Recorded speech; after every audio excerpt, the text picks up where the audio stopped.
I'm Hal Whiteside. I got started with the actor scene through Richard Hampton. I had been doing background and extra work for about a year and decided I wanted to be a full-time actor. So I met with Richard and he introduced me to the actor scene, said he taught classes, and that first summer I took a couple of improv classes and that kind of thing, the beginning actors classes, and then I started taking the year-long classes with Richard and took beginners, then working, and then moved to master's class in the fall. So it's been a great source, and I mean, besides the classes, just the workshops have been great. I mean, I just signed with my new agent because of a workshop here that Jay Purvis came to, so Exhibit A, right? After doing extra work for a while, I knew I wanted to take the leap into full-time after I got a tiny role on Anchorman 2 as a taxi driver. Got treated real well, you know, had a little trailer that day and all that. And it was just exciting to have the camera focus on you instead of on the principal actor and you're in the background kind of thing. So just learned a lot more about the process through that one day of shooting, being on a big budget project like that. My scene got cut, but it didn't matter because it motivated me so much to go that, hey, this is where I want to be. The defining moment in my career thus far is probably my first real speaking role. It was in a little web series I did for somebody.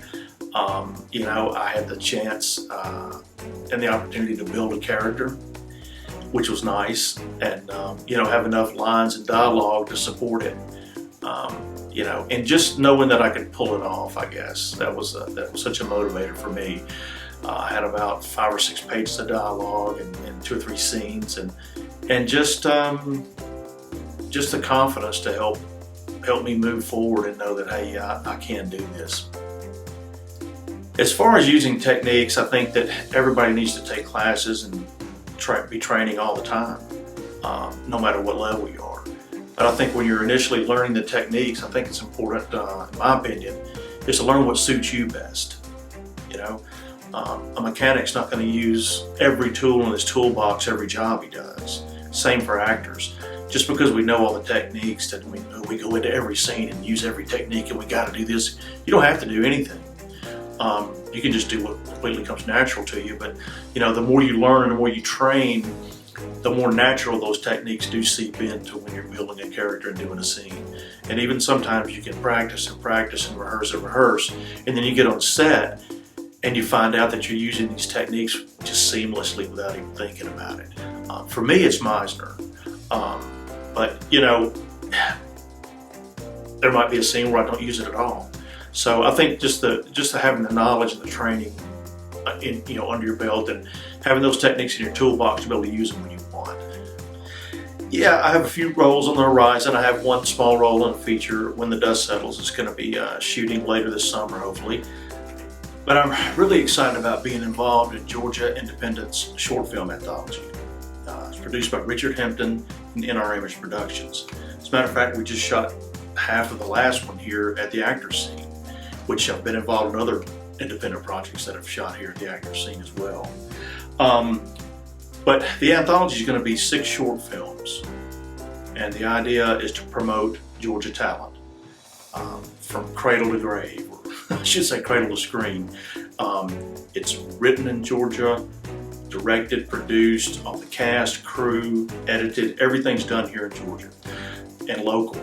So it's a good way to promote our local talent and show that we can do everything right here in our own backyard.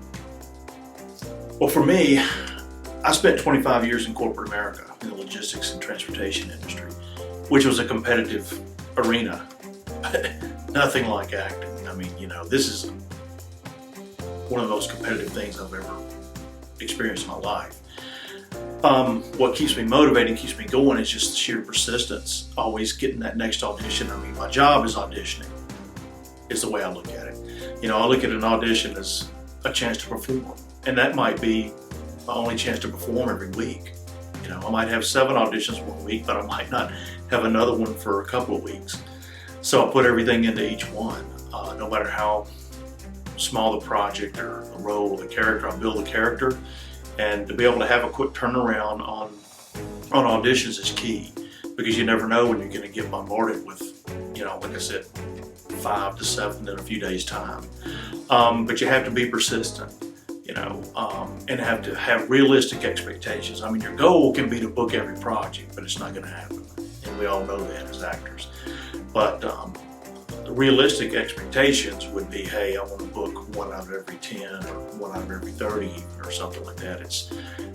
We know that casting directors get 500 to 800 plus submissions from agents for every role. And that's even small roles. That's even 5 and unders. So, we have to understand that to get a call back, you're talking about 10 to maybe 20 or 30 at the most. Out of those 500 plus are going to get callbacks. And then obviously only one gets booked. So the motivation for me is just the more I audition, the more I'm going to book. I guess the one thing you quote me on is my favorite quote, and it's from me, is you get out of things what you put into them. I don't care what it is, if it's work, if it's working out, if it's family, if it's school, if it's acting. You get out of it what you put into it. And the harder you work, the more you're going to get out of it. So just put as much into it as possible and stay persistent, and things are going to happen. It may take a while, it may come in waves. So you have to learn how to deal with those times where nothing's going on, you're not booking anything. But always be networking and training and taking classes. And that's something that kind of keeps you in the moment. My best advice for anyone watching the video is just be yourself. Breathe and be present. Try to be in the moment as much as possible, which is a hard thing to do. Don't worry about the periphery things. Don't worry about who else is auditioning, who else is on set, those kind of things. Be in the moment, build your character, make choices, and just stay with them. And you got to know when to sign it too. I mean, we can build a character too much. You don't want to. We don't need to know what your 3rd grade teacher's name was, that kind of thing. So you got to know when to sign it and just stop. You built the character enough. Just work on that and keep moving forward. And every time you rehearse it, maybe something else is going to click. But yeah, don't overthink it. I think it's a great piece of advice that I picked up, because it's easy to do. It's a hard thing to keep it simple, but at the same time, when building a character, you want to put enough into it to make the character come out, but you just don't want to be too scattered. And I think just training and taking classes all the time, along with networking, are just key components. Every famous actor still trains, so we certainly should, right? Yeah, and that's one of the things Richard's taught me, is to network every day.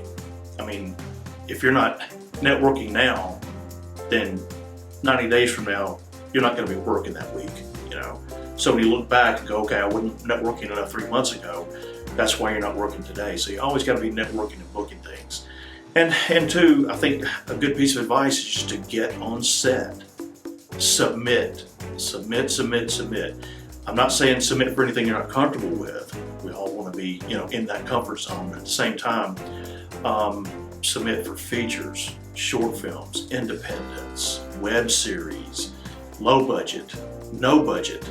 So some of the best things I've worked on and gained the most experience for some projects have been no pay.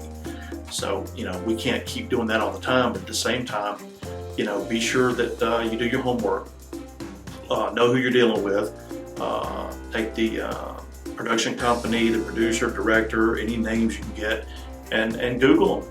Look them up on YouTube, look them up on IMDb, see what they've done before. You might even see clips of their work on YouTube or somewhere like that.